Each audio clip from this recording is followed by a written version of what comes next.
Hi, everybody. Welcome to tonight's Coach Menachem Shir 171. Thank you for joining us around the world from all over the place. Everybody's excited. We're looking forward tonight. And welcome to the platform. Again, I always thank everybody for joining us and posting on the WhatsApp statuses, letting people know about it. And Menachem tonight will be a tremendous chizik for the Klal Yisroel and a big yashkoyach from Shai for coming on at 4:30 in the morning at Yisroel. Anybody wants to join the WhatsApp chats, please WhatsApp me at 848-525-006 or go to Menachem Bernfeld's website, menachembernfeld.com. All the people that are going to be watching this later on YouTube, click on the like button, subscribe button. And the reason why I'm going to go very fast tonight, we're going to try to get to Reb Shai because Reb Shai is leaving early because Reb Shai davens by Nates. And keep that in mind. So we want to really hop around as much time as possible. Okay, so let's just get into it. Again, thank you for the Lakewood Scoop for promoting us here in Lakewood, Eli Nario, 5 Town Central, and Chayla Kaufman from JCM for promoting us on all the digital Jewish platforms. If anybody's watching this for the first time, every Sunday night at 9:30, we have different shiurim, different topics, therapists, rabbanim, the most amazing people in Klal. So next week, January 21st, we're going to have a deep share program. The world famous therapist, Rabbi Gabriel Fagan, who's a forensic psychologist. He sits on the Bezdin. It's going to be a sensitive topic regarding trauma from physical abuse. So we'll get a little bit more details into that as the share unfolds. But let people know about it. Obviously, for people that it's negated to, it's really, really important. And let people know about it. And we have the Schus to Reb Shai here. And before we jump into that, we're going to start off first with our Gematria. Share tonight is 171. And we're going to start off with Gematria Varnech Fried. What's 171 with Gematria? Shir number 171, elevating Klal Yisroel, empowering Jewish communities for collective support beyond front lines. In order to have collective support, we must realize we are all brothers, which leads us up to tonight's Gematria. 171 is Gematria, Kulanu Achim, we're all brothers. Shai, not bad, huh? So we want to have you on early, but we needed the Gematria to work out, so we waited for you. So shkoyach, and first we're going to start off with Coach Menachem. He's going to open it up, and then we'll get into tonight's share. Coach Menachem, let's do it. Okay, I want to welcome everyone. Welcome everyone to the Let's Get Real with Coach Menachem, number 171, Baruch Hashem, with Lav Siyata D'Shmaya. Welcome all the newcomers. And we've had many topics in the past, but I think tonight is going to be a little bit different. It might be a little bit heavy. And we have this host to have Rabbi Shai Graucher. It is a big host to have you here, and people couldn't believe we're going to have you because you are so busy. But the truth is that any person that goes through a challenge, going through a challenge in life, many times it's very hard to face it.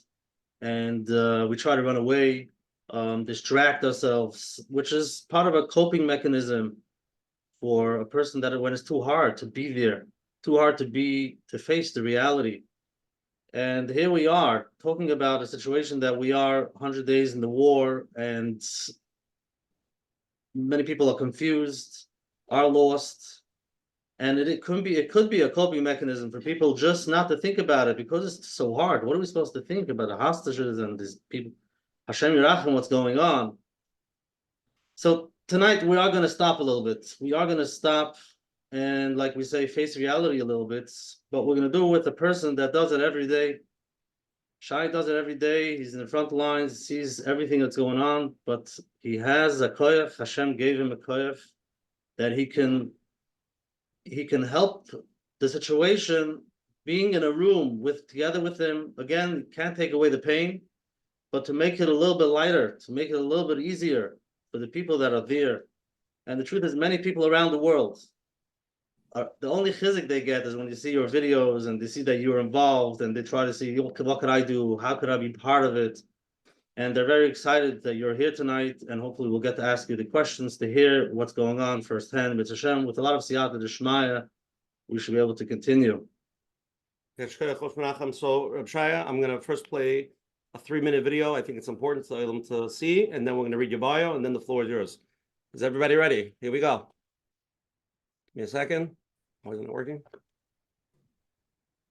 1 second. 1 second. Here we go.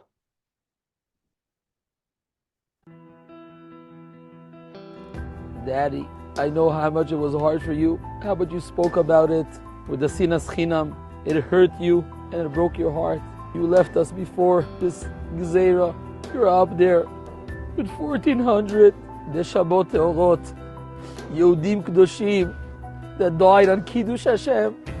They're with you right now, up there.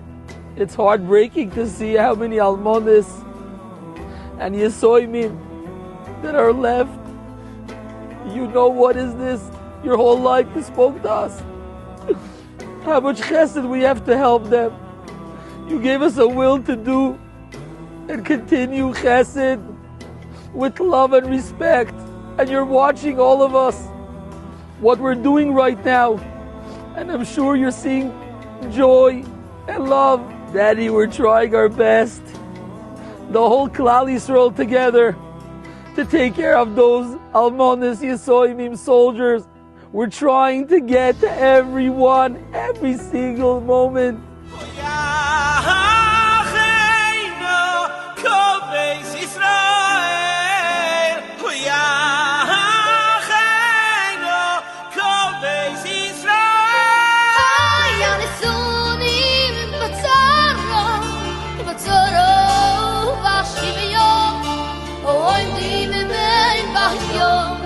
Vem baiar bocho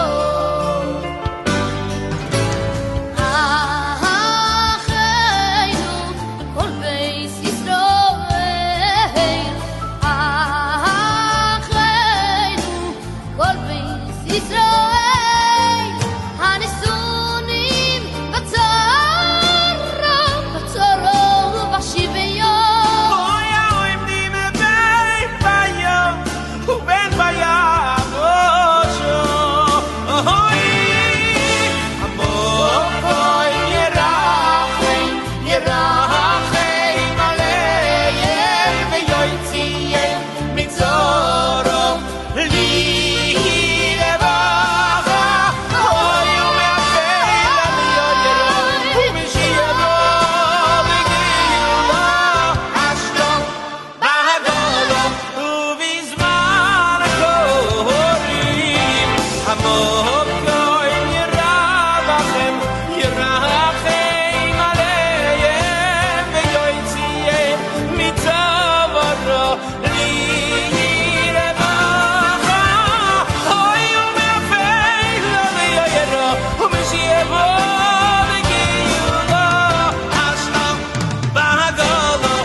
Okay, ביחד ננצח. Am Yisrael Chai le'olam voed. Amen. Okay, so we're going to read Reb Shai's bio, and let's get right into it. Reb Shai Graucher was, anybody doesn't know, okay, we'll get into it. Reb Shai Graucher was one of the closest people to Reb Chaim Kanievsky, Zechat Tzadik Livrocha. His father, Daddy, the world-famous singer, a legendary Jewish singer, passed away only, I think I wrote 7 weeks, but it's much more than that. It's probably like 3 months, right? It's about 3 months ago. So me and him are both Avelim, we both lost our father, and left a hole in Shai's heart. He decided to create an organization where he could continue to spread his father's light. After October 7th, Shai kicked everything into high gear, and he, by far, one of the most impactful people fighting the war, by being the backbone and support for thousands of Israeli citizens and soldiers. Shai, it's good to have you here. Open it up. So thank you very much for letting me be here on the 100 days of the war. You know, I don't know if to cry, to be happy, but it is a tremendous chus that HaKadosh Baruch Hu gave me. I'm coming from a day full of tefillas. You know, we had so much ideas that people offered us. What should we do on the 100 days? 100 days of chesed, 100 days of Kiddush Hashem. And with Siyata Dishmaya, like every single day since the beginning of the war, I decided that the most important thing is to make a Yom Tefillah. I'm always thinking in every single step, it's not easy to lose less than 3 years, a father and a Rebbe. My kesher with my father and Reb Chaim was kesher that I wouldn't, if I would need to think about, or somebody would give me the opportunity to decide how it's going to be, I would never even dream it's going to be like this. But Baruch Hashem was a real kesher of a son, kesher of a Talmid, and to lose in less than 3 years, both of them, it's very hard. It's not an easy thing. But Baruch Hashem, in every single thing that we're trying to do, I'm always thinking about both of them. And when we're coming to this 100 days with so many ideas, and the people that are with me the whole entire time, they really, they really didn't connect it to this Yom Tefillah. We started by Baba Sali. It was Yortzeit, 40 years. Then we went to Reb Chaim's grave. In every single place, we brought people there. They are involved in this war. So we had Chayalim, soldiers, in Baba Sali's grave with families that got very hurt since the beginning of this war. And then we went to Reb Chaim's grave. It was a big Kiddush Hashem, having all the Haredi organizations, Yichudat Solam, Mada, Ashoyim Rim Zaka, all the people that went and felt and saw so much pain. And then we went to my father's grave, of course. From there, we went to Kever Rochel with hostages, widows that are pregnant,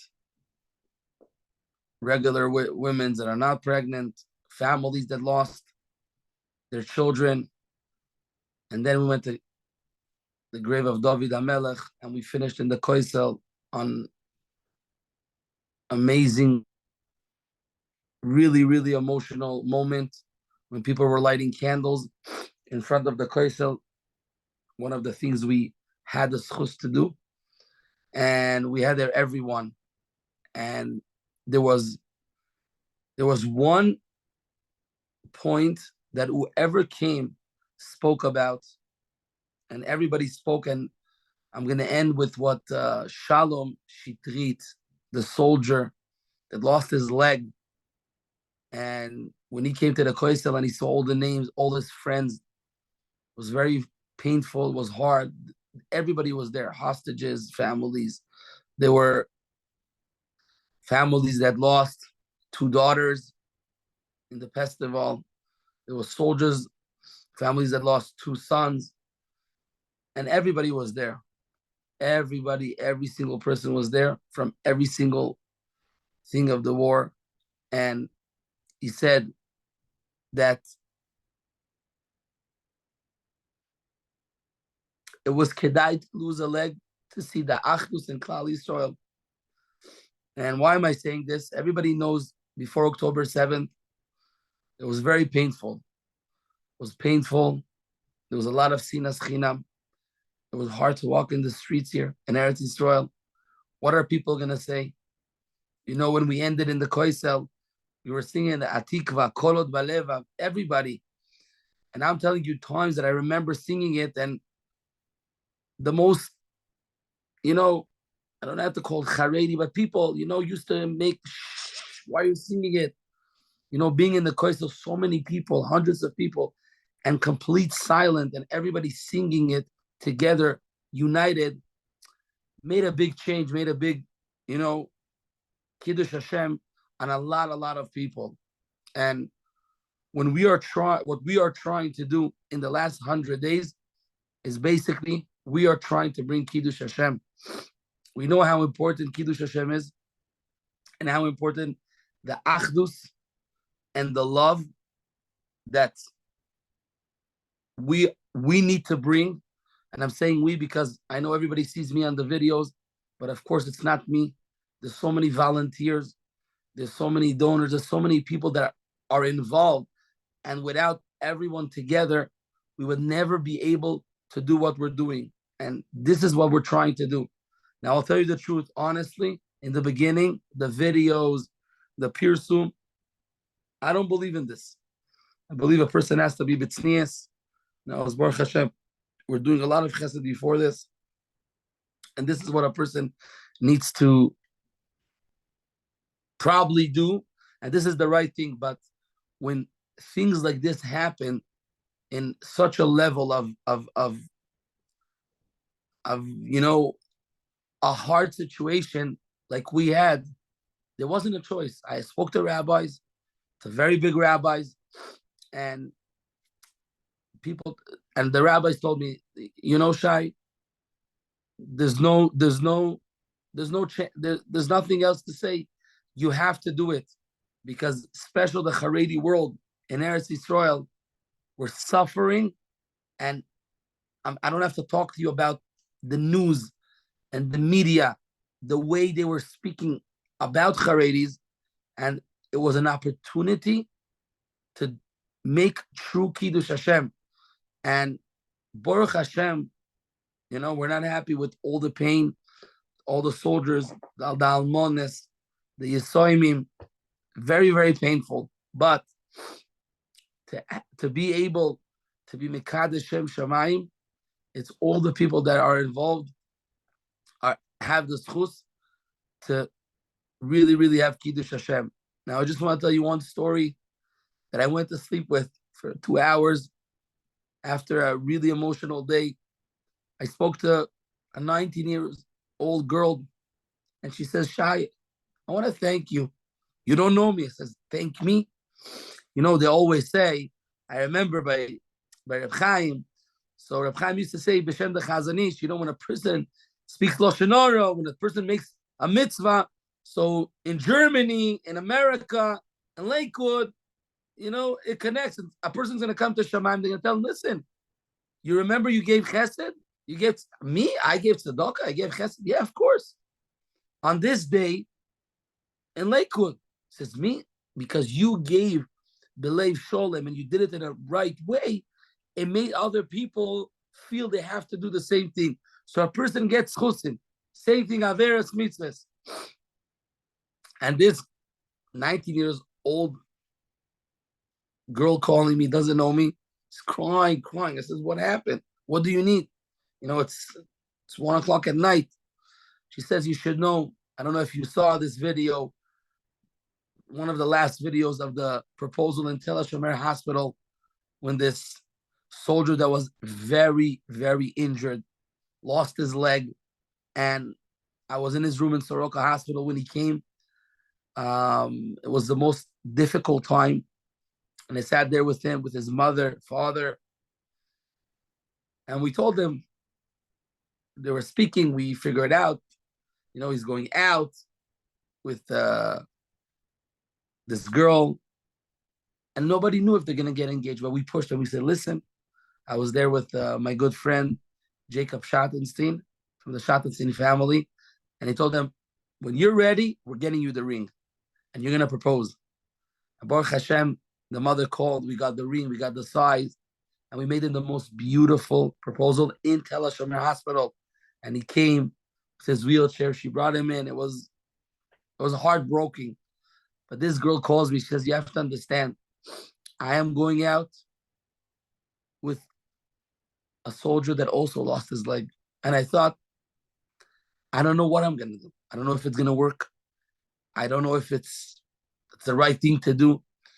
But she calls me and tells me, you should know that this video, the chizuk that I got, seeing the love, the support, the way this was done, changed my whole view on the situation.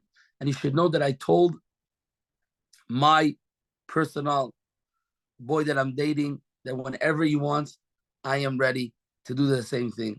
This is one story, but there's hundreds or maybe thousands of stories on every single video that is coming out. And what we're trying to do is really to take the good and show it to other people, because our mission is, besides the Achdus, besides the Kiddush Hashem, besides all the good things, people should understand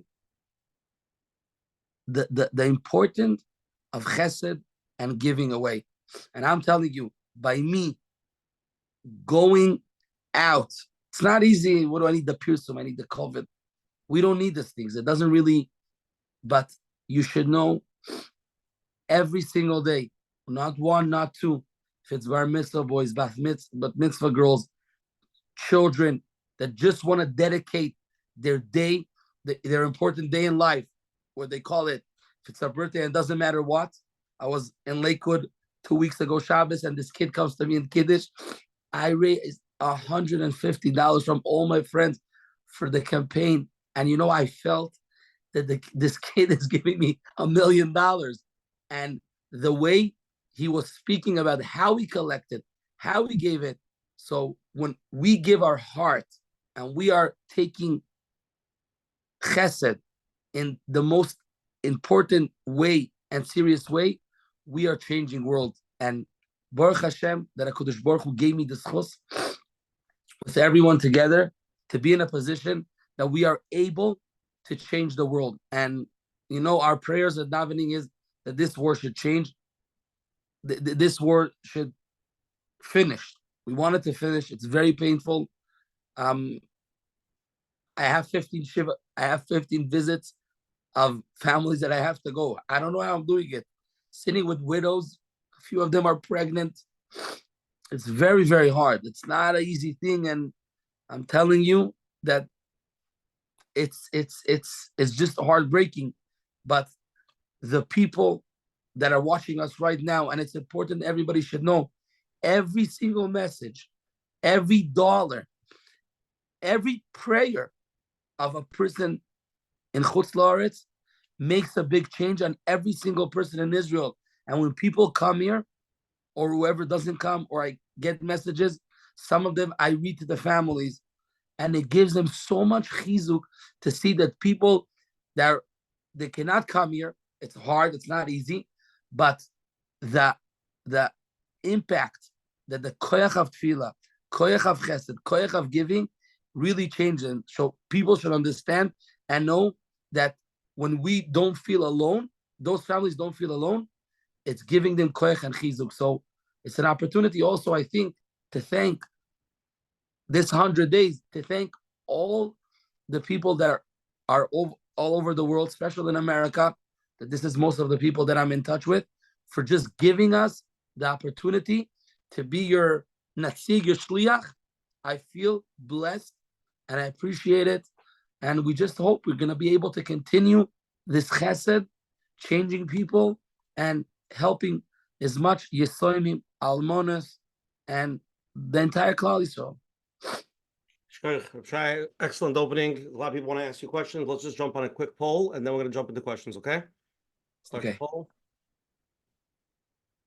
Okay, 3-question poll. Everybody answer to the best of your ability. And here we go. How do you believe the support for soldiers, displaced families, and those who have lost loved ones will endure in the long run? Like in the long run, what do you think is going to be over here with this? What Shai is doing now, but let's say in the long run. A, we will have to come up with a long-term plan. B, unfortunately, as time passes, many of these people usually get forgotten. But 3, there's no answer, but Mashiach must come by then. So should I answer? No. People are going to vote. Let them first vote. Let them see what they say, and then we'll review it together. Number 2. Okay. Since the situation in Israel and abroad, what gives you encouragement and chizuk over the past 100 days? Everybody here in the share, what's giving you chizuk? What do you do to get chizuk? So 3 options. I send money and support to many Israeli organizations. B, I daven extra and I say Tehillim for the names of the soldiers. C, I try not to think about it since there's nothing I could do anyway. 3, in your personal opinion, what should Israel do at this point? This is just your personal opinion. We're not getting into politics, but what do you think? 3, continue until all the terrorists from all the countries are eliminated, no matter what the costs are. 2, stop now. Israel's made enough damage and proved its point. Or 3, Israel should swiftly and more aggressively finish with Gaza and then stop. Those are the 3 questions. Answer them, and Shai will review them, and then we'll jump into live questions. Everyone wants to start first? Okay. Give it a few seconds. You're watching the votes come in, but they don't see it, and then we'll share it with everybody. Okay, 5 more seconds. Second. People still voting. Chaperine. Okay, let's share with everybody. Okay, so the first question was, how do you believe the support for the soldiers, displaced family, and those who have lost loved ones will endure in the long run? 45% of people feel like we're going to have to come up with a long-term plan. 16% of people feel like, unfortunately, as time passes, these people usually get forgotten. And 39% of people feel there's no answer, but we need a Mashiach to be here by then. Reb Shai, what's your answer to this? So my answer is here. I'm going to show you. I'm not going to go into details, but I'm holding here two things. You see here, this is the plan, and this is the plan. So basically, we want to try to take up on ourselves, and we started already the progress of taking 100 orphans from the war. We're talking about today with without the pregnant ladies, then more orphans are coming, around 441, 42. So we want to take up on ourselves 100 orphans. Basically, we have a very special team that this is their specialty for 25 years. People that are running such a thing to take it to the next level with basically giving these orphans whatever they need until they'll get married. So education and birthday party. We're going to have managers and people that are really know how to build and how to be in touch. I'll just give you an example that a lot of donors come, they want to be in touch with the widow, but when you're so far 7 hours, sometimes the phone calls. So everything has to be professional with people that are going to be there on ground, and they'll be connected with the donor. So a lot of people call me, Shai, we want to take up on ourselves an orphan, a family to support, to give. It doesn't just, okay, take the number and finish. We have to do everything in the most respectful way, and it should be very organized and very professional. Even myself, I don't have all the answers. So this is very important. This is our goal. This is what we want to do. And Baruch Hashem, we're getting in the center of Israel where we have our distribution center. We got the land and we're building there basically 3 things. That one is going to be the main thing, this orphans building, so they can go there, be there, therapy, rooms, activities, everything. On the right side, we're going to have a center that we're going to be able to provide food, clothing all over here for poor families, special in Chagim, to try to take this families that we are in touch with from, I can tell you myself, I am seeing a new scenario. So I couldn't believe it exists. Families, you wouldn't believe. You wouldn't believe. And people need help. Again, I cannot change the world. We cannot give everybody and everywhere, but we believe in Hashgacha Pratis. Wherever we are going, this is where HaKadosh Baruch Hu wants us to do. Shai, what's the name of your organization? I just posted in the chat the link from Shmuley. What's the name of the organization? A lot of people text me, what's the name of your organization? People want to give money to the organization. So we have, it's called Milus Chasadim Chasdei Moshe, and we have the link, especially for this 100 days.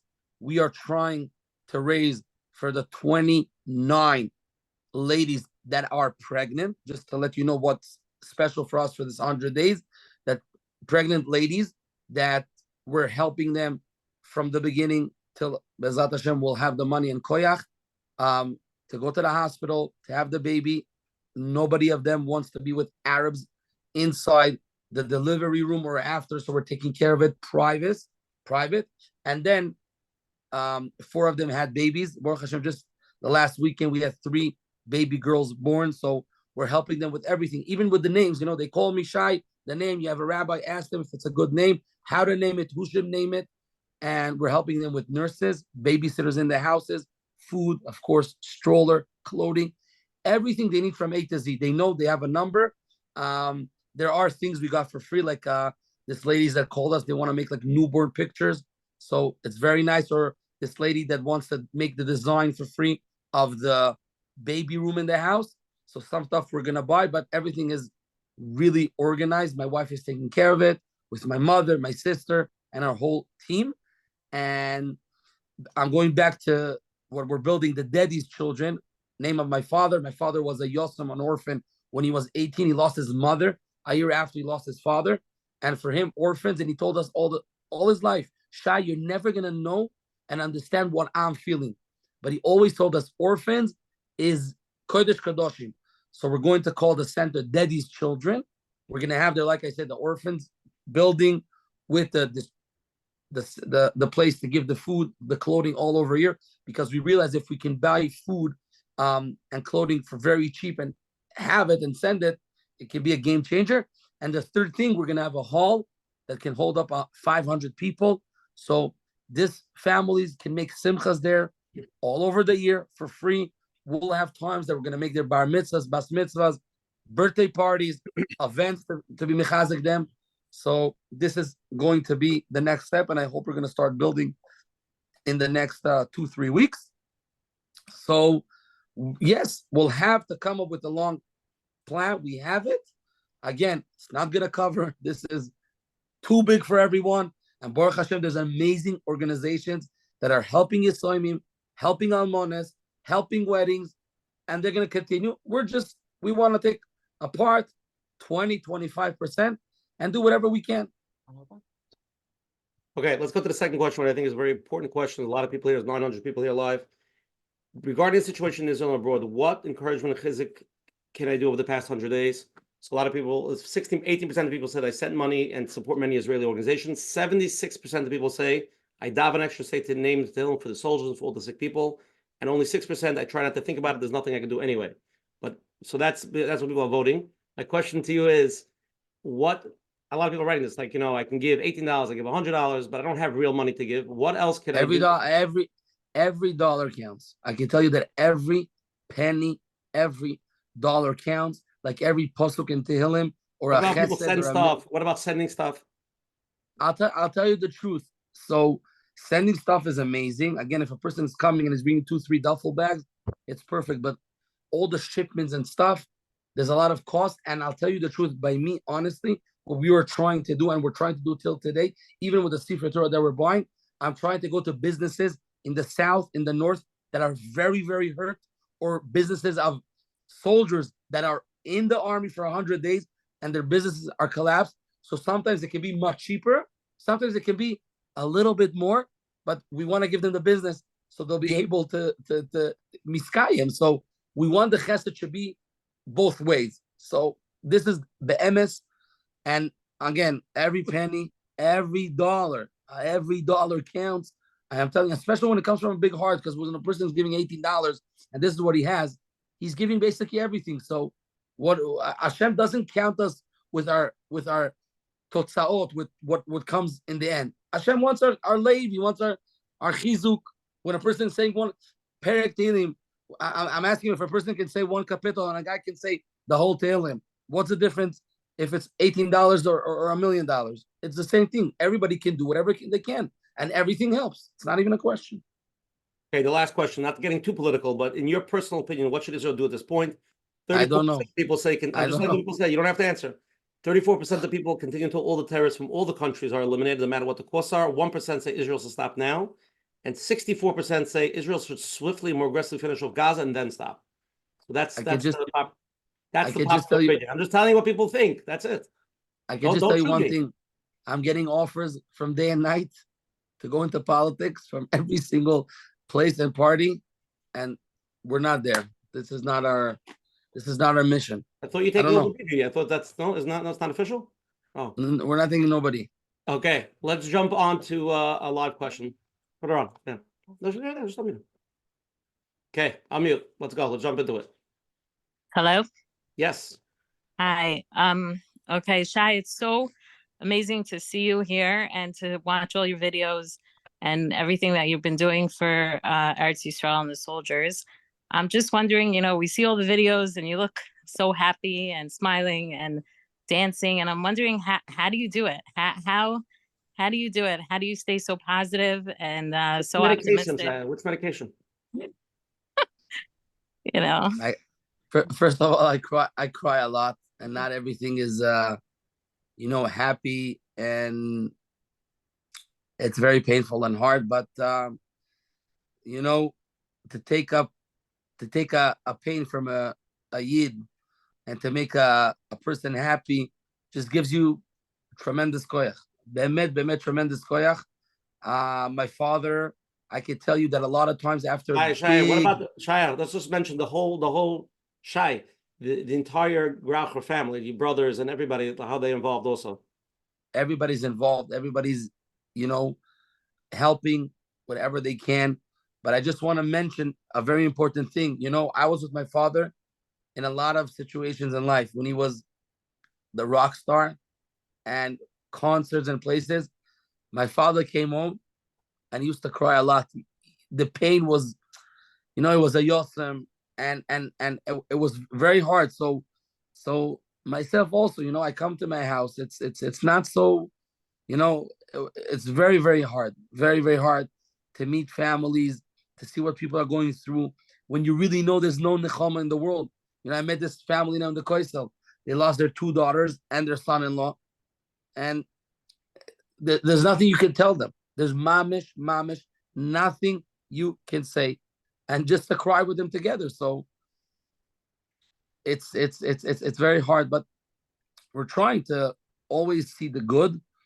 We should always see the good by every single person, and this is what's helping us be strong and continuing when we're knowing we are bemet helping so many people, and people are so happy, and the messages are beyond amazing, and every family that we're supporting or going or helping, and the way we are getting the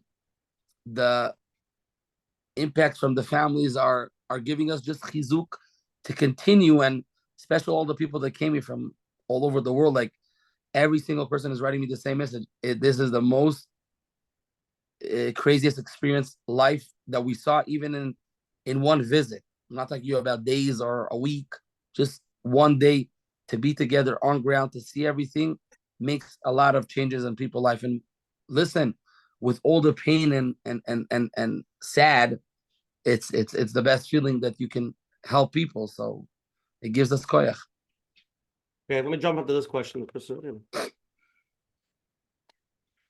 Okay, let's go to the next live question. You're on. It goes in the same line, but it's a little bit different. It's about your books about Rabbi Kanevsky. I wonder, with the experience that you have to be in the presence of holiness, of a great gadol, adore, and to be around so much greatness and goodness is, and your father with so much hesed, it's holiness, pure holiness, and all of a sudden you go to a place with so much evil, so much suffering. How do you transition to that?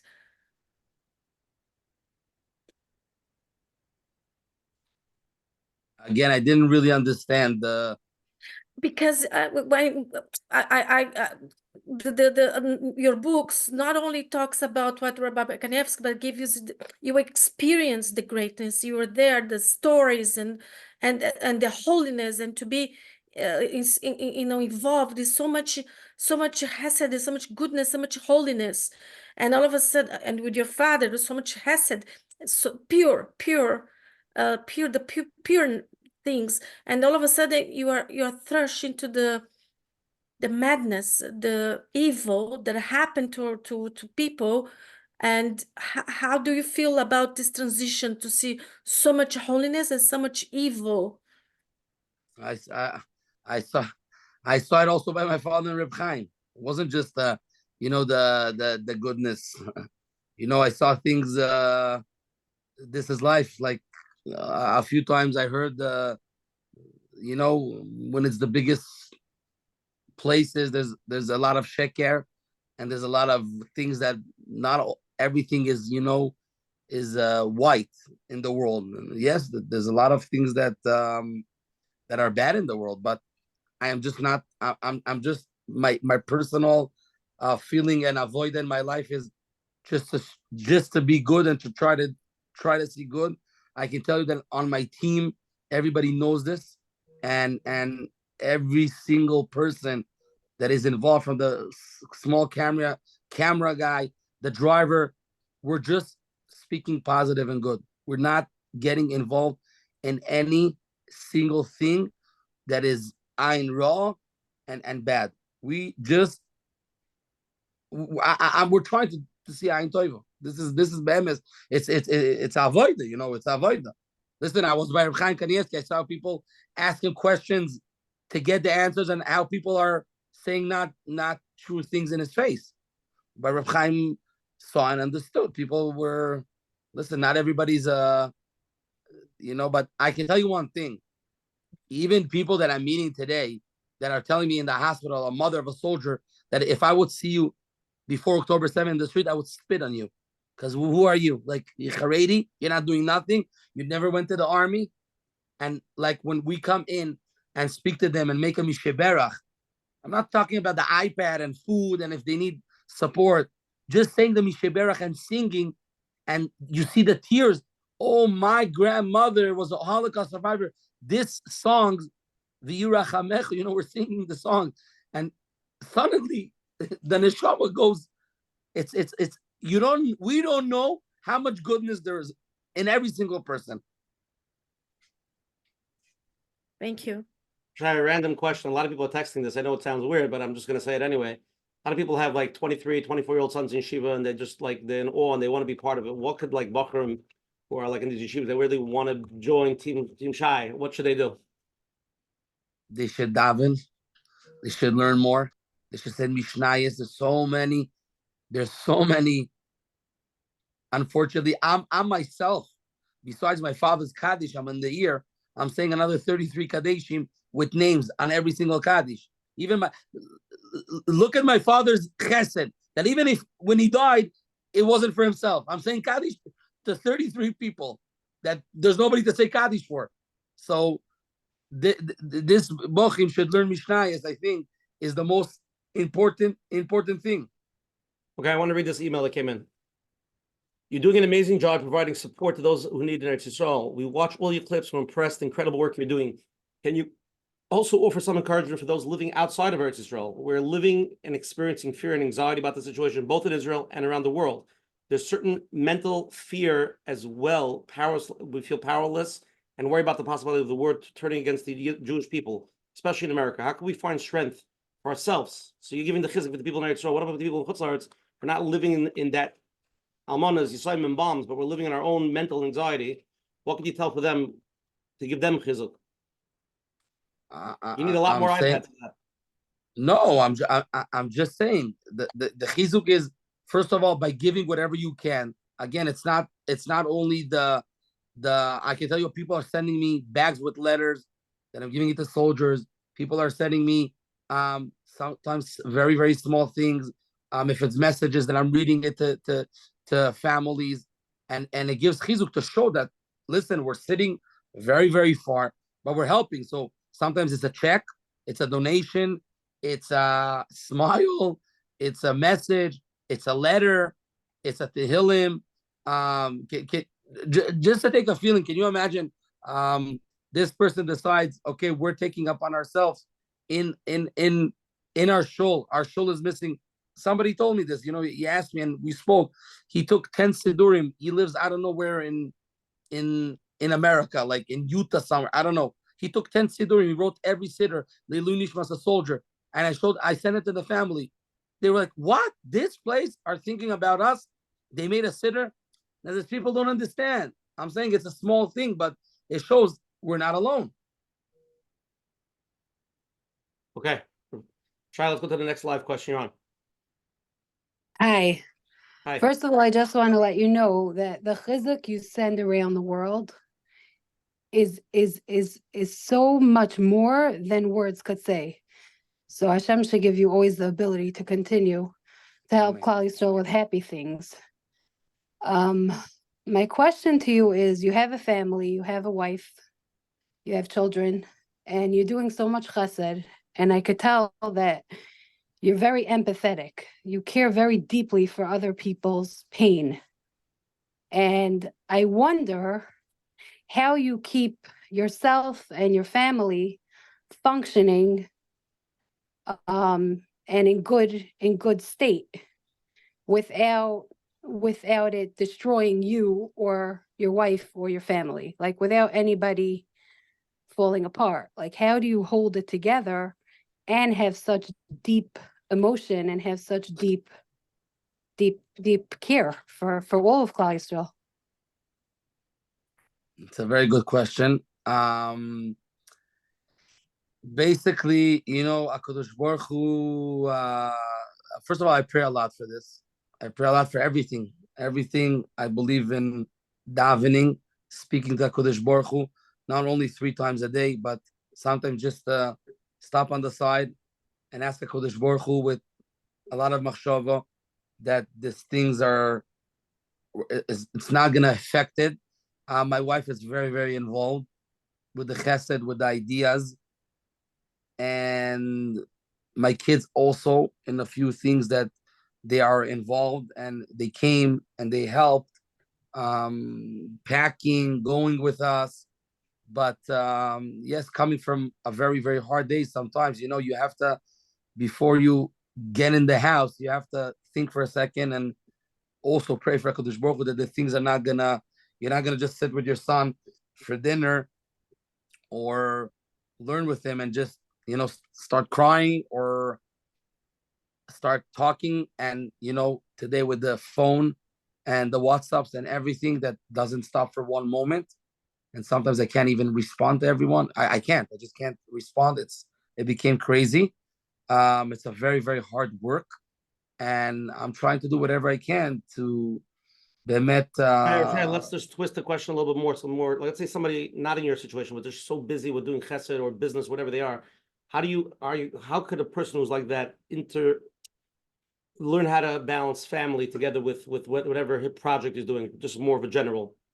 No, I'm saying it's very important to get the family involved, not with everything. I'm just saying you cannot. I cannot.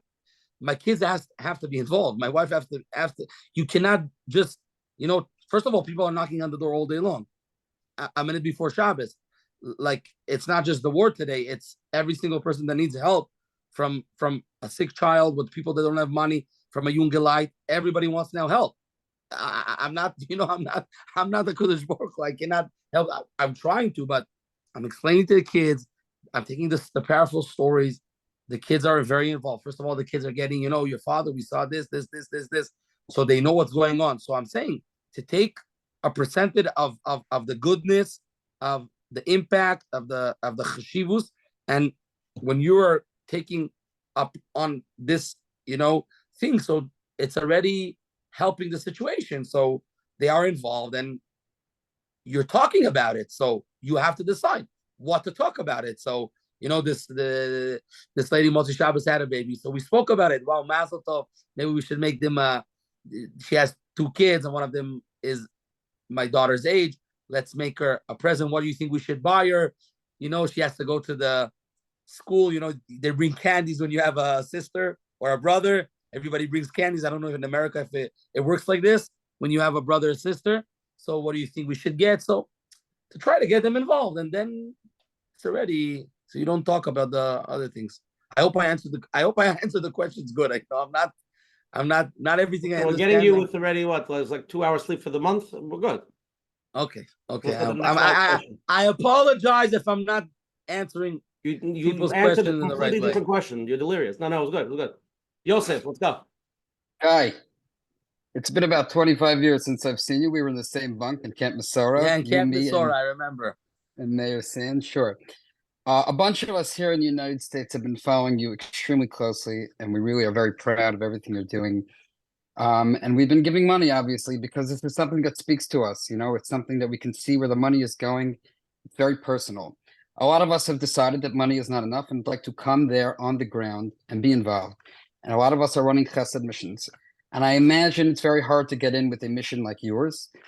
But for people that are only going to be there for a few days, is there something that you find the most impactful that we can do while we are there in Israel? Thank you. And it's really good to see you. It's very good to see you. You didn't change. I just became more bigger. You look the same. I'll tell you the truth. I don't really know today the real answer for this, because things are changing. First of all, it's very, very hard to coordinate. Like today, even my days, just to explain to you, in the first week I was looking for things to do. Today, like you look at my papers that I get every night, what's the request and which people want us to come. So the answer is yes and no. So when you come to a day, you have to understand, when I have people, so there's families that nobody visit them, and it's already 3 months after the Shiva. They would like to have visitors, but sometimes you can coordinate and make a visit or something, and they call you an hour before. We just can't take it. We're broken. So people can come, and a few people came and they couldn't do what they wanted to do, or go to a hospital. So hospitals is very easy. People going to the hospitals, just going to see soldiers. There's soldiers all over the country, and just giving them the support, the love, the soft shell. It's very, very cold now. Warm things. Of course that helps. It's not even a question. But I don't know today to tell you, listen, this. When people are coming here and helping, and people are seeing them, it's not even a question that it helps and gives them a lot of chizuk. There are a lot of people that I can tell you that need the chizuk. The families that left their houses in Yam HaMelech and Eilat. Listen, I had people that came here. I told them, listen, nobody went to Eilat. Even myself, I didn't go to Eilat yet. And people are begging me to go. But you have to have the time. It's hard, the plane. Yes, if you want to go, let them just go to Eilat. There's so many families there that nobody saw them, visit them, and they need help. They need support. So yeah, bring candies, bring toys, or just go to the store there and buy and help them. It's gonna give them a lot of chizuk. Take a room in a hotel with 300 people. You have a lot what to do there for a week. Believe me, especially if you're a talent and you can make activities. You can be there for a month, just helping. If you're a social worker and you can speak Hebrew, kol hakavod. If you can do it 100%, why not? I recommend. Okay, let's go to the next live question, okay?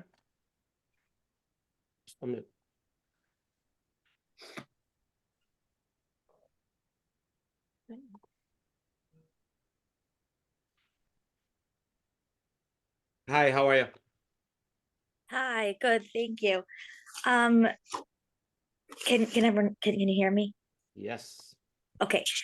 Question is like this. I wanted to know if Rabbi Graucher has any tips for Shalom Bayis, like for me and for a lot of people who are, just busy mothers running our houses, and it's not like we're going to be able to go out and to do a ton of things out of the house, but really like the focus is inside.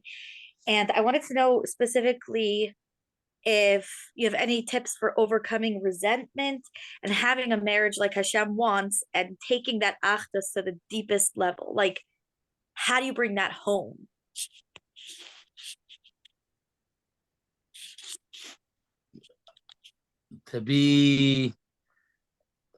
First of all, to be mevater all the way, and it's just bringing the access to the house when you're speaking about it, when you're getting involved. I have a few families that I'm in touch with that I know that, like, everybody's very busy. Even the father is running a big nursing home, but it comes a time in the day, no matter what, even if the father he goes on Zoom and the whole family are together.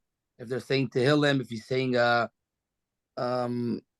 shir about, or a story. Sometimes I send them like stories of the day, and I think just to be involved in any single aspect of this situation really helps the house, be be'achdus. I hope I understand your question. I didn't.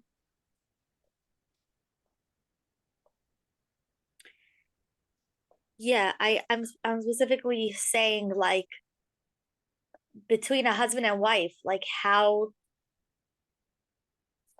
my mother is a professional. She can answer this better than me. That's for sure. We have to get your mom on the chair also, by the way. She's sleeping now. but she can answer it better. If you'll send me an email with a question, I'll forward to my mother. She'll answer it better. I don't really have the shlom bayis tips for this things. Let's go Okay, to the thank next question.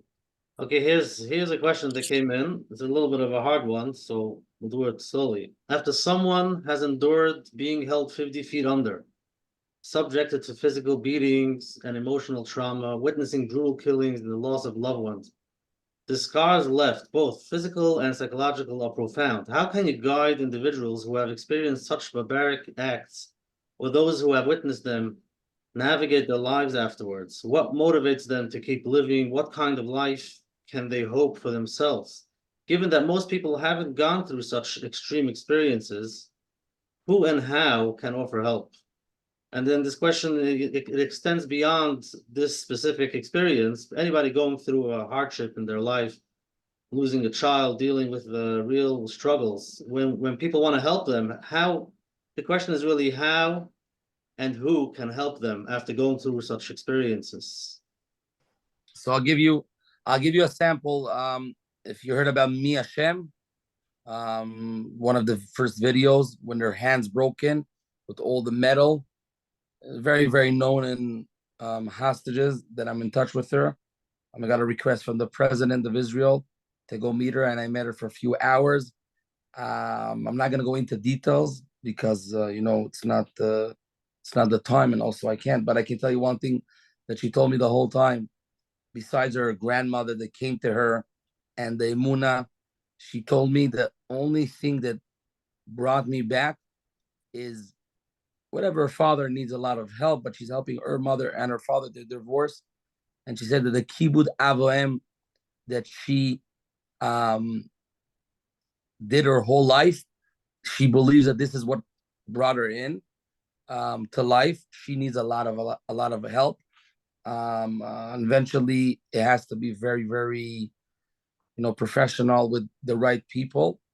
The government is not helping enough right now with the case that she needs help because there's unfortunately a lot of things. So we got her whatever she needs, if it's mental, psychology, other stuff, to bring her the right team. So we raised money. We have a page for her, and we're dealing with a few more hostages that are going through hard times.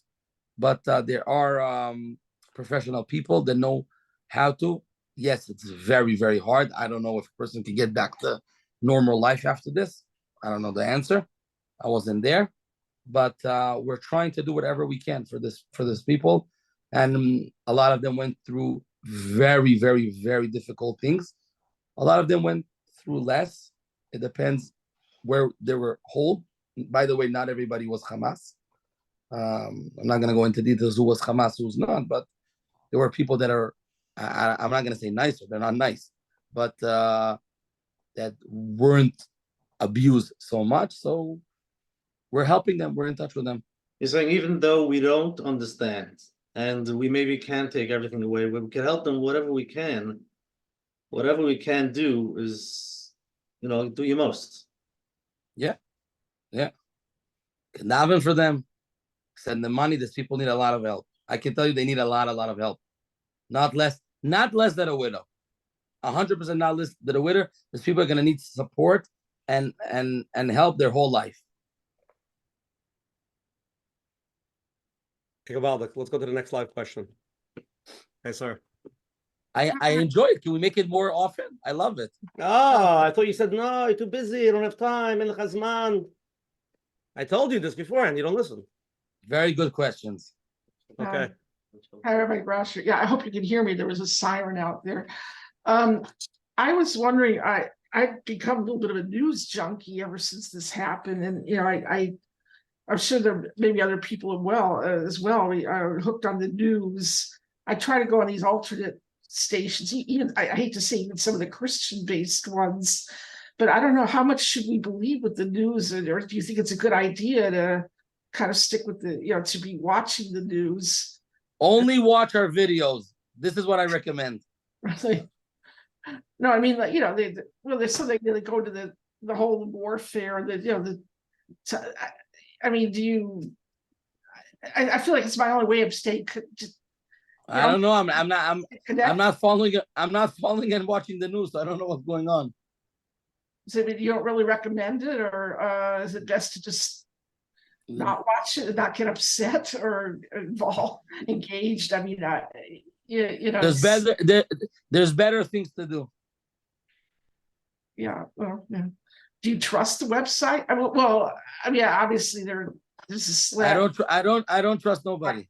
Oh, yeah. Okay. Well, Only HaKadosh Baruch Hu.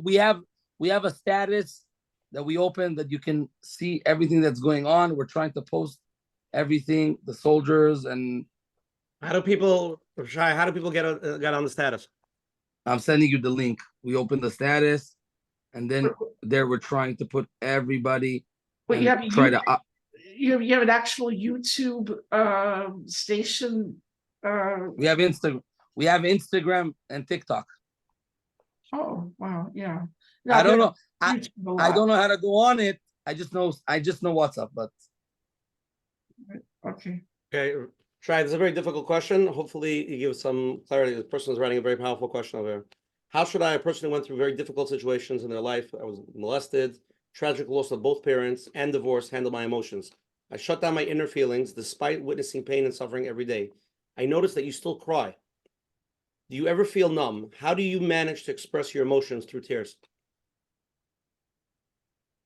Understand the question? Not really. I'll explain it to you. Simple. When a person goes through and they see a lot, they become numb. They shut down their emotions because it's so overwhelming. The body and the brain tries not to feel anything because it's so painful. So you see a lot. I feel every pain. So the question they're trying to figure out is how did they do it? They want to It's a feel bracha. I don't know. No Eitzah. It's a bracha. It's mamish a gift. HaKadosh Baruch Hu gives a person gifts. There's things I cannot do. I'm not a malach. There's bad things on me. You know. You sometimes just feel saying. too much. Do you sometimes What? do you sometimes feel it's too much? I'll tell you one thing. I don't leave a house till I don't feel that I'm gonna call the fishes in the. I don't give up. I can be at 2 and 3 hours till the family. I'm gonna feel that they are full with me because I believe, again, wherever I'm going, Hashem has a reason. Why am I there? And I have crazy stories, but I just don't give up. You know, it's like Reb Chaim in the beginning, waiting 5-6 hours outside his house just to get a bua. I didn't give up. It's like Reb Chaim. How did you get very close to Reb Chaim? I wanted this. I davened for it, and I gave a lot of time of my life to be able to see it. Okay. Orly, do you want to ask a question? Yeah, I do. Sure. First of all, just tremendous hakaras hatov for everything that you've done for those affected, but really for those of us here in America, to see what you're doing, it mechaziks us, and to see positive things instead of the negative. Like my husband won't let me watch any negative news, so to stay connected through that way. But listen to your husband. I do.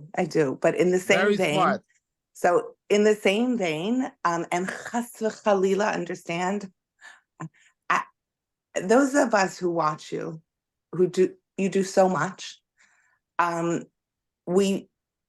It's a little hard. Like I feel guilty that I don't have the opportunity, or I don't do as much.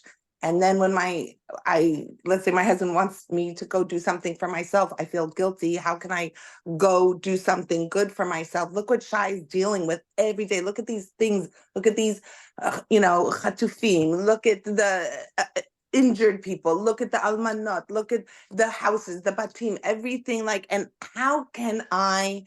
And so I just need to know, do you ever do something good for yourself, nice for yourself? Do you yourself, I mean, you're so busy dealing with so much. Do you ever take a day off?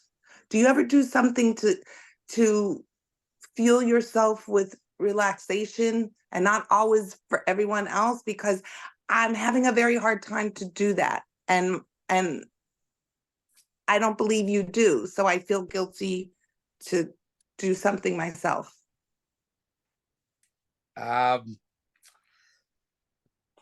not let's put it this way. Yes, I love life, Baruch Hashem. I used to more take care of myself since, before October 7th. Even I just flew back. I went with my mother and the family to Haas concert. They made something for my father, and I'm very close to Klal and people that work there. And the stewardess on flight, she says, I cannot believe you're not even sleeping. You have to understand, when I get on a plane, I sleep from beginning to end. And life changed. It's not the same. It's never gonna be the same. I just want to tell you one thing: when you're visiting 4 or 5 widows that are left alone, you can't. It's very, very, very hard to go back to normal life. It's just and everything in life looks differently. I left this house and my driver crushed the car. Like, what do I care? What do I care? And if it was in a regular day, I would yell at him. Yes, I'm a person. How do you don't see how you're driving?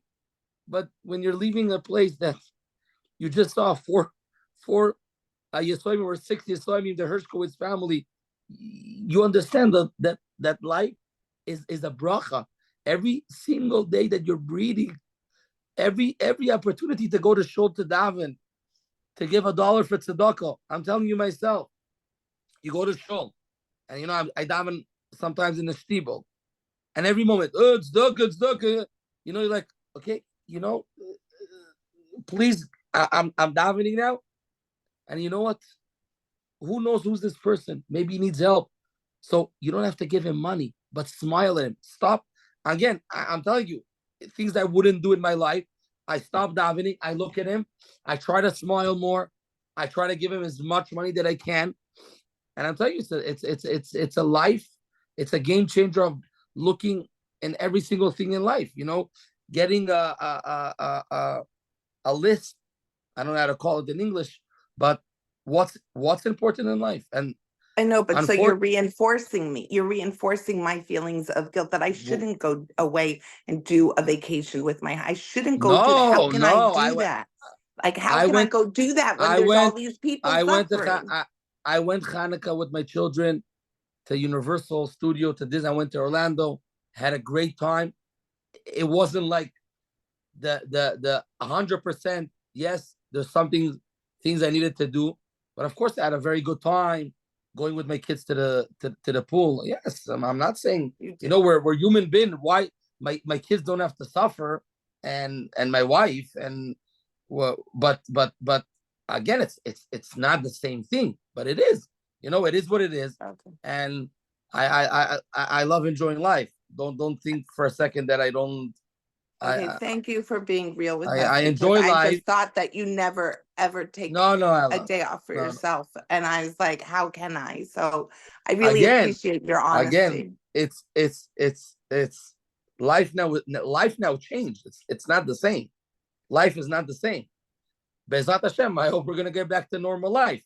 Yes, the pain is gonna continue, but again, I have professional people that are going to deal with. I can help these widows that are having babies. I can help getting them money, raising money, sending. I don't deal with every single specific thing every day.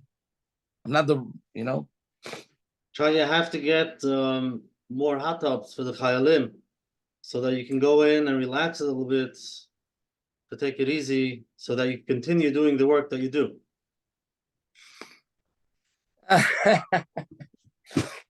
Yeah, that was one of the videos that I saw. But it is an important concept. In order to continue, you have to eat and drink, take care of yourself. Obviously. By the way, it's better if I lose some weight. It's much better. Yeah. I eat. Don't worry. I eat.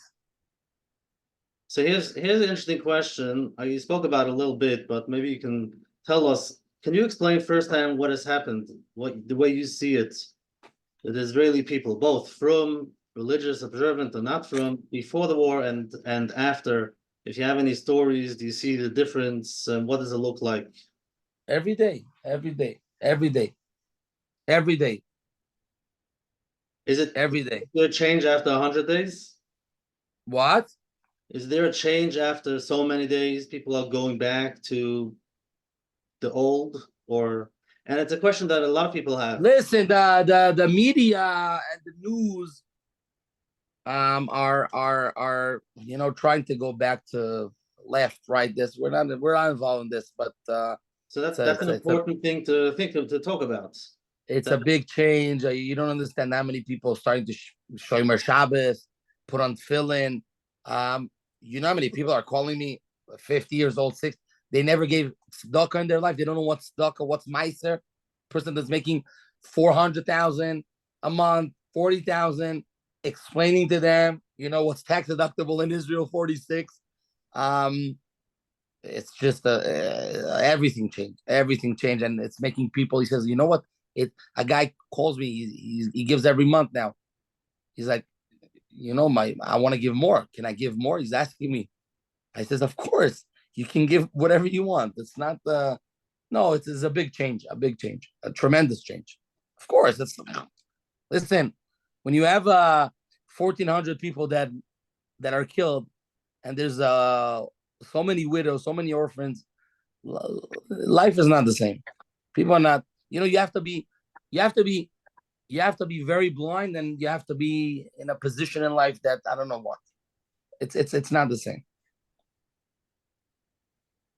Amazing, but it's different. It's not Kiruv, not so much Kiruv Rechoikim. It's Kiruv. It's the biggest Kiruv Rechoikim ever in life. Let me hear. I'm telling you, it's the biggest Kiruv Rechoikim. One video of a lady lighting candles for Shabbos, and I get 200 messages just about this. What do you mean? Shai, let's go to the next question because it's tied into it. Okay, you're on. Hi, how are you? Amazing. How are you? Baruch Hashem. I have to just say that I'm like such a fangirl. I never say this, but I'm like, not only do I want to be like you, I want to be you. I actually want to be you. I wish that I was you. You're welcome to change. Let's Amen, right now. Amen. I should be Zocha. And Hashem. So my question is, how do we wake up Klal Yisroel in all of our respective communities to just have achdus and have shalom in this time where the world is so against us and everyone hates us? We need to band together and stick together, and we still see so much sinas chinam and people focusing on stupidity. How do we awaken people to do this? Just everybody should have an ein tova, think good, be a good person, and everywhere you are there. How do you make more achdus between the datim and the lo datim? How do we continue that? Listen, these things happen. I'm seeing in my own eyes that sometimes you don't have to talk, and just by doing the right things, just by helping, really l'shem shamayim, with no kavod and no. Somebody emailed the question. I want to read the question. It's a little bit making it deeper. Can you explain firsthand what happened with the people in Eretz Yisrael, both from and both not from, before the war? The fighting, the hatred was the worst I've ever seen. Now, with this prevailing feeling among people, the achdus, right, and the biyachad and natzeach, as a follow-up, do you think we can maintain one nation after this, number one? And number two, can you share firsthand insights into whether there's really a big uptick in Baal Tshuva movement and people becoming more from? Is it really happening? What are you seeing? 100%. 100%. Tell us some stories. What's going on? I'm telling you. Tefillin, Shabbos, tzedakah, tzitzis. Want to understand Taras HaMishpacha. We have a whole team that is working on a tremendous kiruv. People that want to learn. People that never were going to shul, want to understand what's davening. And it's people that are just reaching out because that the things that we're doing. It's just listen, you understand, I'm going to a soldier's room and the wife is saying, I was praying that he should get injured, and I told the Kodesh Baruch Hu, I never spoke to him, and if he gets injured, I'm gonna be mekabel on myself, Shabbos, lighting candles, I'll do something to Hashem. And this is not one story, this is hundreds of stories. She says, everybody's coming, every knocking on the door. I tell HaKadosh Baruch Hu, I have women, they call me, They don't have anything to do with Yiddishkeit. Zero. They tell me every time we get a knock on the door, I say, Hashem, if it's not the army, they're telling me that my husband died, I'm gonna do anything you say. So I'll take upon myself A, B, C, 100 of things. You can't even imagine. I get phone calls every day, messages, WhatsApps. It doesn't end. It doesn't end. It just doesn't end.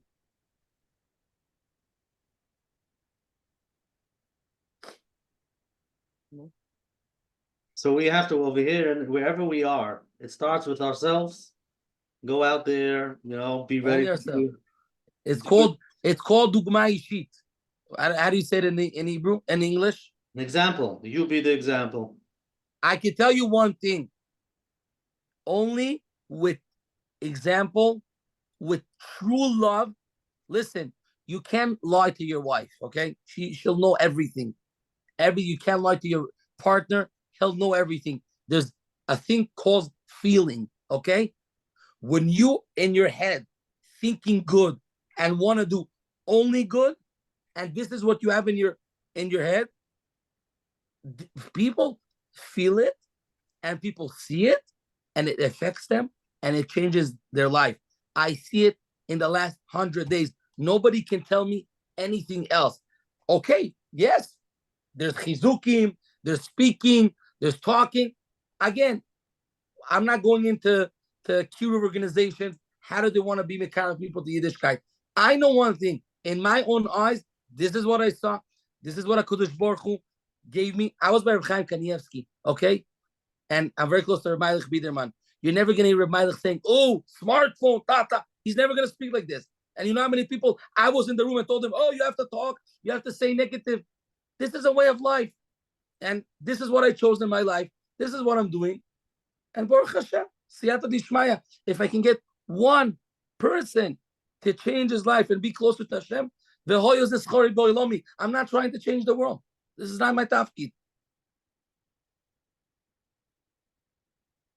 Okay, it's a random question. Somebody was texting me. They want to know, where were you when you first heard the news? What happened on October 7th? And what was the first step of reaction? Like, what happened? How did it play out for you? Like, they want to know, like, how that story played out for you. I was in the Citadel for Simchas Torah. I'm very close to the Schattenstein family, so I'm their private chazan. I was in the hotel, the alarm. I'm because my business, I have a VIP company, and I'm very close to all the hotels and people. So right away, one of the workers, the Arab worker in the hotel, came to me and told me what's starting and what's going on. And again, there were a lot of Atzala, Yichud Atzala, Zaka members in the hotel that right away left. And I understood very, very, very early that this is very, very bad in the situation. And I figured out my brother-in-laws are on the way to the army. After Simchas Torah, I was right, and we started to help and do whatever we can. Okay, let's go to the next live question. Hold on one second. Okay, unmute. Hi. Hi, how are you? Thank you so much for everything that you do for all of Klal Yisrael, and it really, really, really reaches all of Klal Yisrael. I have a little bit of an interesting twist of a question. I share many of your videos. I promote many of the videos. I share them on status and in other places. What is your thought, though, on sharing them, first of all, with children, and second of all, even just with, let's say, people that are from a more Haredi, like Bachrim, or people just in general? I want to, on the one hand, promote the chesed, the achdus, and how you so take that feeling of it doesn't matter who and what you are, and you just show that we love each other as a nation, and you like how you can see how people grow and come closer to HaKadosh Baruch Hu that way. But how do you, like, would you suggest showing that to our Haredi children and or to people that are, let's say, even careful with tznius? I know a lot of them, I have showed my children some of them, and like they're questioning about the tznius, let's say, that they're going to be exposed to in these videos. So what's your thoughts, like, and on the balance of sharing it with both of those publics? It's a very good question. So I can tell you one thing. We're trying. I'm trying very, very careful. You have to understand if you're seeing things, there's a lot of things that you're not seeing. A lot. Okay. And we're Right. I'm trying. not I'm attacking that at all in any No, way. no, I'm no. asking in terms of from my perspective. I agree with you because you have to understand. I have children also. They're in cheder. It's you're talking about boom, kilo. Listen, let's put it this way. If I wouldn't do the jacuzzi movie, I don't know if you saw it today. I wouldn't do it because it wasn't, there's things that I have to be careful. I mean, how many, like when I come to Shiva, even women and grandmothers want to just it's very, very hard. There's things that we have to be careful and not to forget.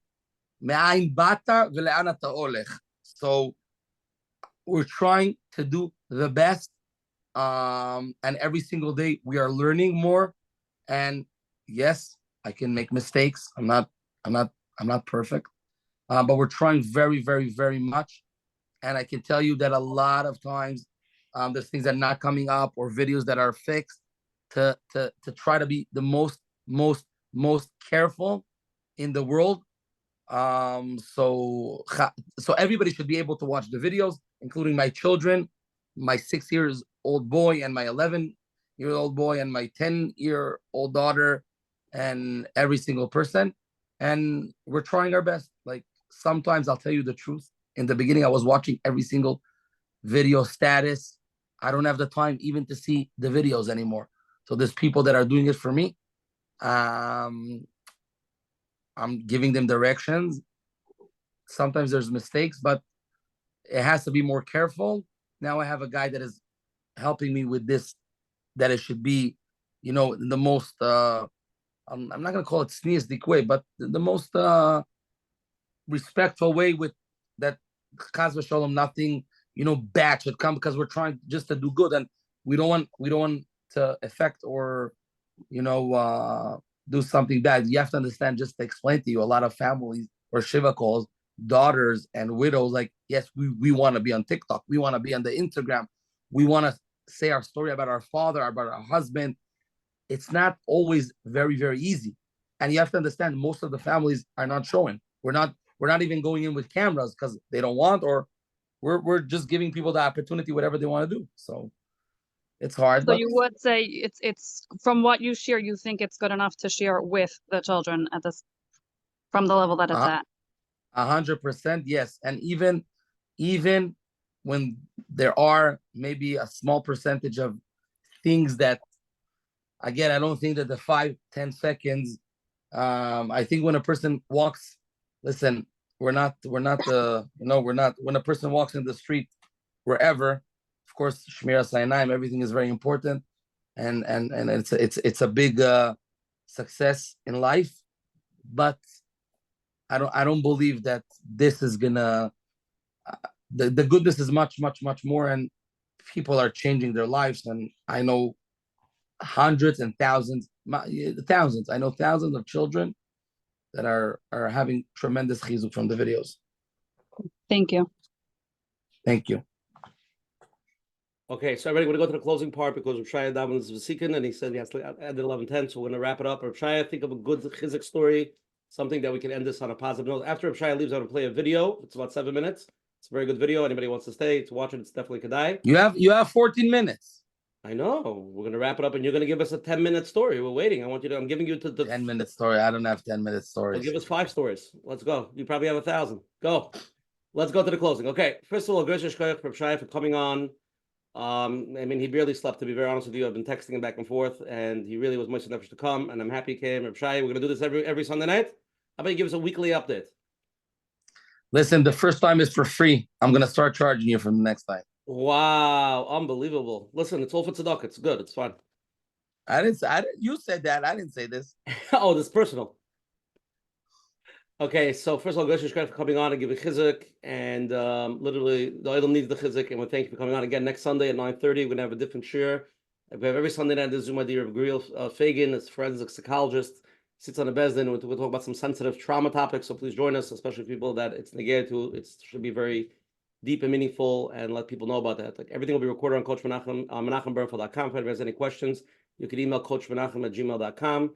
Menachem will send out Shai's link for his organization. That link specifically is for the widows of the pregnant widows that he's trying to set up the money for that. Let's get them. It's important. Let's try on this 100 days with all the people. I'm saying it'll be the biggest Kiddush Hashem, and the biggest thing if we can try to raise this money specific, important for the widows that are pregnant. Again, 4 of them had babies, and I spoke here to a lot of people.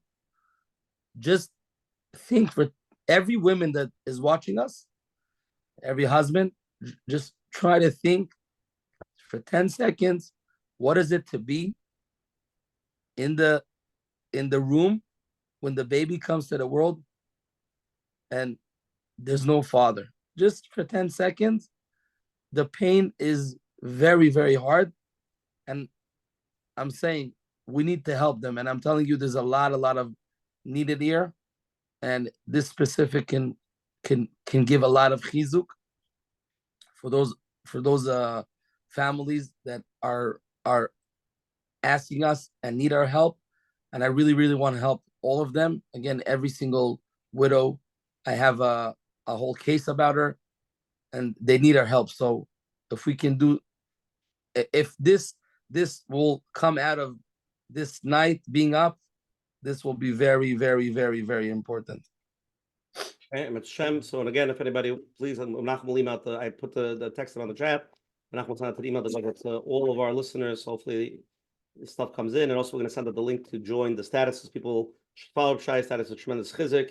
Stop watching CNN and start following Shai's CNN. It's probably more chizuk and it's more realistic. And really enjoy that. If anybody wants to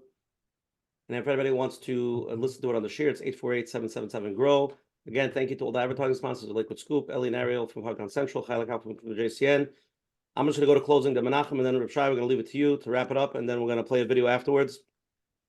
Reb Shai, thank you for coming on. The bottom line is we're doing this for almost 4 years, and the Olam at this specific juncture need a lot of chizuk, and you're definitely giving Klal Yisrael a tremendous boost of chizuk, the achdus, the love, the tears, and the stories that you're dealing with is unbelievable. And everybody that came on pretty much said it to you, and it's a chizuk for you also because you're a human being and you need to understand, and you have to hear also that that's what people need. People need to see that Klal Yisrael is, we're together and we're going to be Nanatzeach b'yachad, yachad b'natzeach, whichever way you go. And it's just very, very powerful to see you, and the videos should keep on coming out. You should keep on doing these amazing things and help. Thank you. Coach Menachem. Shkoyach for coming on, and what I want to say is that we see Shai doing his work. Shai is an example. Shai is an example that we can look at, and I believe everyone could be like Shai. Now, you want to know on the same scale, doesn't have to be that way. He's a shliach from Hashem, and he's doing his shlichus, and Hashem should give him koyach to continue. And each and every one, we have to stop and see where am I? What can I do in my space? What could I give? And like we heard, so many things that doesn't make a difference anymore because there's so much more going on. When somebody knocks on the door, they're ready to do anything because there's so much more going on. Or the small things that bother people, to stop and see what's holding me back, what's bothering me, and think, wait a second, where am I? And get to that space of being like Shai in your own space, doing what you could do. And Hashem should help us all. We should be zeicher to see only good, like we heard, the Ayin Tova, no matter where, only good. And we should be zeicher to Tchias HaMeisim. That's what we're waiting for. Mashiach and Tchias HaMeisim. Mitzvah Hashem. Okay, Shai. First, the bracha. Everyone wants a bracha from you. A person who's doing so much chesed. I think everybody keeps a bracha from you, and then leave us with some stories, divrei chizuk, whatever you got from the heart. So before I'm gonna give the bracha, there's something that I heard from Reb Chaim Kanievsky many years, and I want to read it for the Olam and end with this. And I'm gonna relate it with a few stories that I'm gonna try to wrap it up in 9 minutes. So in Ovis the Rab Nosson it says, Pamachat Ayar Rabbi Yochanan ben Zakkai Yoitzim Yerushalayim Ve'hoyo Rabbi Yeshua elech hachorov. Ve'ro Beis Hamikdash chorev. He saw the Beis Hamikdash is destroyed. Amar Rabbi Yeshua elenu al zeh shu chorev. Mokim shemechapri am v'nisem shel Yisroel. Omar lo ibni al yero lecho. Yesh lanu kapara achot shehi kmoiso. What's the kapara? Gimilus chasodim. I heard this by Reb Chaim 2 times in COVID when nobody was there. Reb Chaim told me, bring me over to the Rab Nosson. And he read this twice. I heard it from Reb Chaim, and every time I cry, I remember the COVID, like Reb Chaim was saying, Klal Yisrael needs chizuk, tefillah, chesed. So he said, Yesh lanu kapara achos, gemilus chasodim, shenemar, ki chesed chofatzti v'lo zevach. Hashem wants chesed. Ma'ase bechosid echot shehoyo rogil b'tzedakah. There was a chosid that his whole life he gave tzedakah. Pam ochas oloch v'yoshev b'sfina. He's on a boat. Ba ruach v'tavas minato bayam. The wind came, and the boat was drowning. Rabbi Akiva bo lifnei beis din la'ida lishto li'nose. Rabbi Akiva's coming to be Matthew his wife to get married. Ad shelo hagi'a et la'amod ba ois ha'ish ve'omar lefonov. Omar loi. Ato shetavata bayam. Omar loi hem. You are the one who was now you drowned in the boat, in the water, in the ocean. Amar loi ken. Umi elcho min hayam. Who took you out of the water? I don't understand. Omar loi. Tzedoko shosisi itani min hayam. The tzedakah I did, this brought me and lifted me up. Omar loi. How do you know this? How do you know this? Omar loi. Listen what he's telling him. Reb Chaim was crying. You see, I'm crying. Reb Chaim was crying. Whoever was by Reb Chaim, I always saw it. Like the goddesses, the Gemaras. You used to see Reb Chaim have videos. He starts crying or laughing. He was emotional. He was a person. When I was deep, deep, deep down, Shamati kol rash godol migale hayam. I heard the water. Shezu oimer lezu vezu oimer lezu. They were talking between each other. Run and bring this person out of the water. Because he did tzedakah his whole life. Not when it's easier or not when, the rates and the business. His whole life he did tzedakah. His whole life. He's not talking about when he had $2 million in the bank account or when everything was beautiful. Tzedakah kol yomov. Ve'oisa shor posach Rabbi Akiva v'omar. Baruch Elokim Elokei Yisrael shebocha b'divrei Torah v'divrei Chachomim. V'divrei Chachomim kayamim la'olam u'le'olmei olamim. Shenemar shlach lach b'chol pnei hamayim ki berov hayomim timtzoeno. Ve'oid ksiv tzedakah totzil mimoves. Shlach lach b'chol pnei hamayim ki berov hayomim timtzoeno. I'm just saying one thing. I know and I see in my own eyes that every single moment and tzedakah and chesed that you're doing, I personal, no stories, I'm not a baba, I see in my own eyes how HaKadosh Baruch Hu repays and shows you bechush, and it's cash. And I can tell you one thing. I grew up in a family. My father was giant in chesed. We didn't know how big is my father in chesed, but he told us a few days before he passed away, after I'm going to die, you're going to hear stories. And I'm not talking about concerts that my father got $10,000 and $20,000. And in the end of the concert, took every single penny he had in his pocket and gave it to charity because this couple needed it. Or give it. That I'm not saying to be in this position, but going every single day, no matter what and where, I hear and I see my father Bechush. And I'm going to tell you a story about a big commander that I was there, and I went in, and he's like, I cannot thank enough my father. How do you know my father? He says, your father many years ago, he built this. With Ezer Mitzion Oranit is the bone marrow for cancer. And this commander was sick 6 months ago. And with this thing that my father did 25 years ago, he was able to save his life. So my father's not here physically, but he's with us. I'm breathing him, my father and Reb Chaim. It's Gdoilim Tzadikim Misasom Yosef B'Chayim. And I feel every single day by going, even a widow 18 years ago, that her son died. He was a soldier.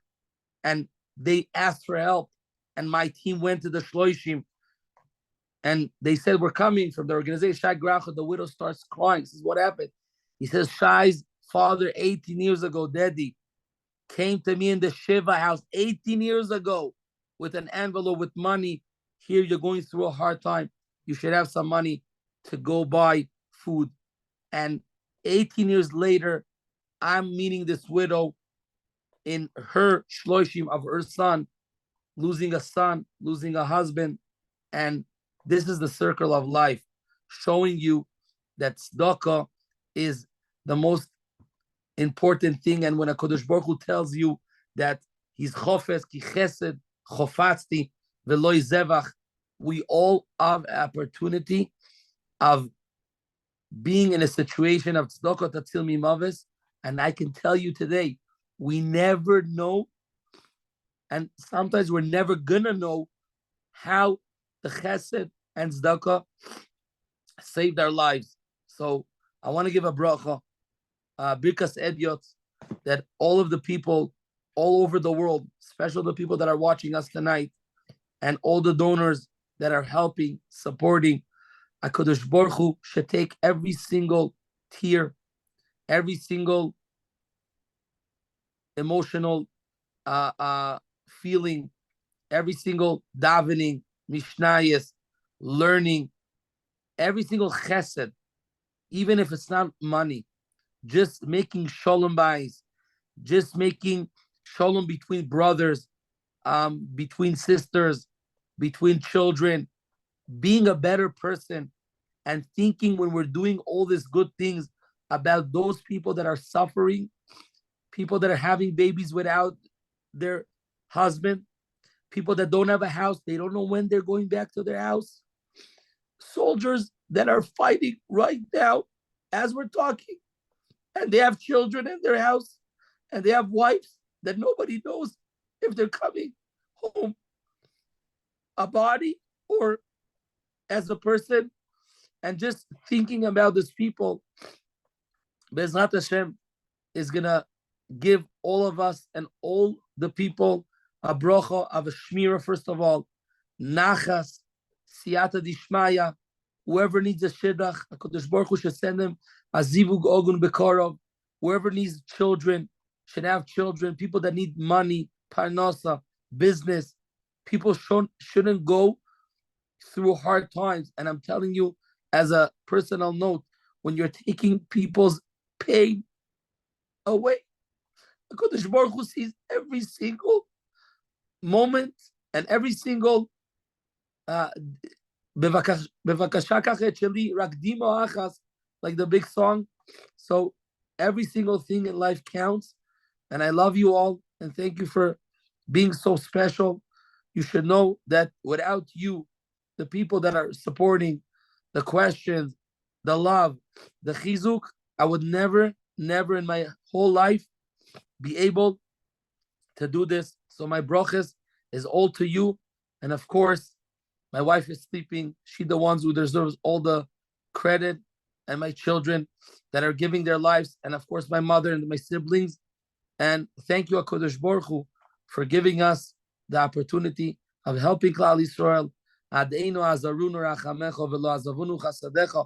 We should be able, with all the thank you to Hashem and the Mizmor L'Soido, we should be able to have the schus is many years that HaKadosh Baruch Hu is going to give us, ki chesed chofatzti veloy zevach, to be able to achtoy v'chesed irdefunu all our lives.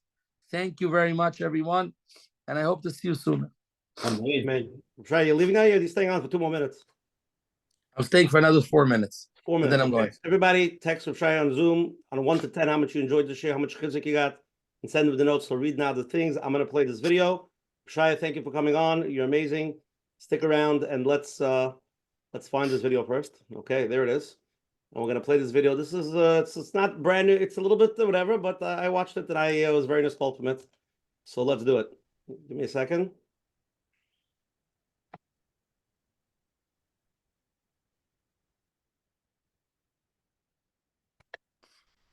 This is Shai Graucher, and this is what we did from the beginning of this war. We have the biggest place now, and we'll be able to give more and more and more and more, because that's what we want to do. We're printing now thousands of Gemores. Am Yisrael Chai, Am Yisrael, Am Yisrael. חי השתנו מקצה לקצה, השם ישמח אתכם, מברך אתכם, תודה רבה. עוד אבינו חי, עוד אבינו, עוד אבינו. גם אני קיבלתי תפילין. גם אני קיבלתי תפילין. גם אני קיבלתי תפילין, תודה רבה. תודה רבה לביחד לנצח. מודים לכם מאוד. עם ישראל חי. יחד ננצח, זה סיסמה, זה מוטו. עוד אבינו, עוד אבינו חי. מאוד מחמם את הלב.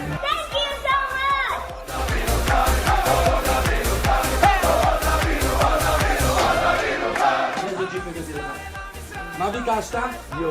עם ישראל, עם ישראל, עם ישראל חי. ברוך אתה אדוני אלוהינו מלך העולם שעכו עמי ובדברו. אמן. עוד אבינו, עוד אבינו חי. 45,000 items just arrived here. Totally amazing how the families are happy with the new clothing they got.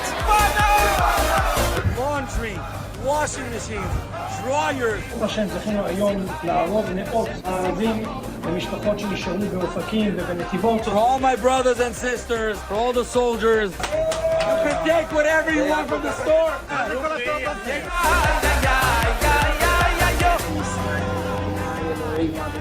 It's the tzitzis, it's the tehillim, it's the thought. It's not only for Israel, it's for everybody.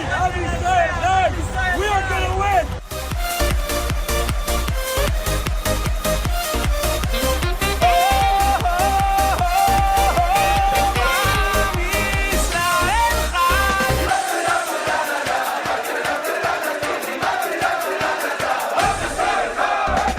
Soldiers that are coming out of Gaza are going to be in this center. Massage chairs, food truck that is open 24/7, showers. We have jacuzzi, we have spa. תודה רבה לביחד ננצח. אין לכם מושג כמה זה עוזר לנו. חמם את הלב לראות את האנשים האלה. ספר אחד המקום הזה. אוהבים אתכם. ביחד ננצח. מנוחה נכונה על כנפי השכינה. אמן, אמן. This is my son, Guy. I was found him here. This is the sign of his blood. Saved 30 people's life. I don't know where is he, but he's in the biggest place up there.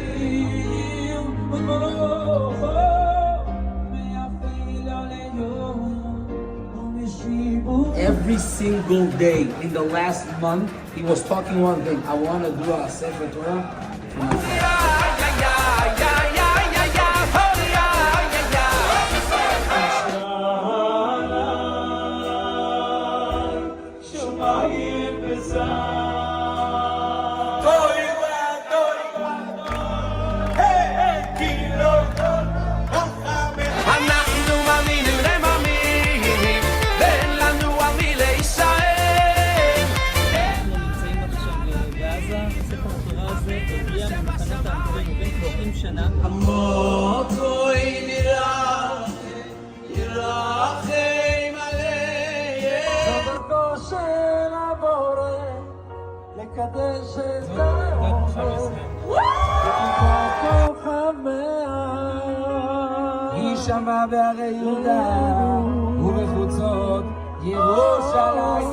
I can't explain to you all the Yisroel that we are helping, lifting in the up. His father was a Malach Hashem Tzivot. I asked him what he wants. He wants a sefer, a Reb Yankele Galinsky. This is what a kid wants. There's Bar Mitzvah. So we're going right now to the store to buy him the books.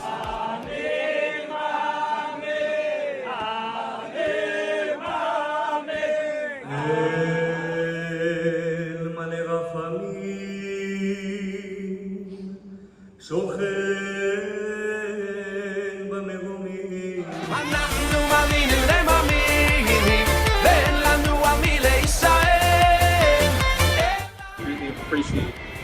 shot to the family for your support.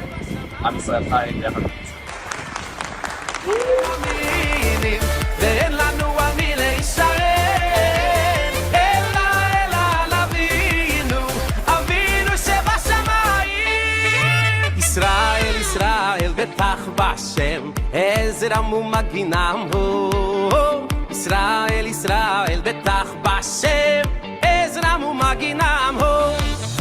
ישראל, ישראל, בעזרת השם, יהיה לך הרבה כוחות, ושזה ייתן לך הרבה כוח, כי אתה צריך הרבה כוח.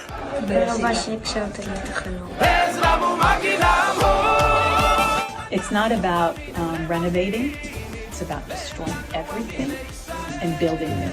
Ask Yafa what we can do for her, and she asked us for one thing. חמוטים?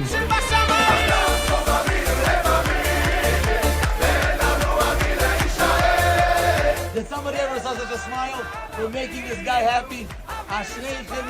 Baruch Hashem, another day of Chesed, Blue Friday, that the families are able to come here, and there's so many stores that are coming and make money. We want to thank Shai for all the things he's doing for us, helping the business in Israel. אני יכול להגיד לאותם אנשים שתומכים דווקא עכשיו בתורה, שזה קשה, מה הם יזכו בזכות התמיכה שלהם בעולם התורה. שיהיה לכם וטוב לכם. תוירה מגנו מצלח. מיליונים. זה מיליונים. יזכו להאריכוס יומים. איפה? לא רק כאן, גם שם.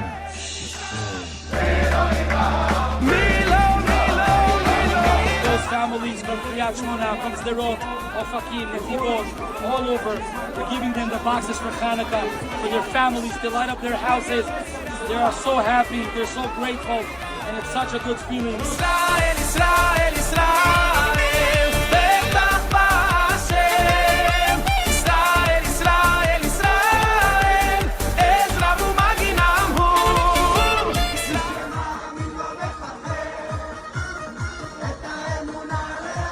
אם הייתי יכול לאבד את הגעגוע, הזיכרונות הצורפים את המוח, האהבה לא ניצחה גם לא הרוח.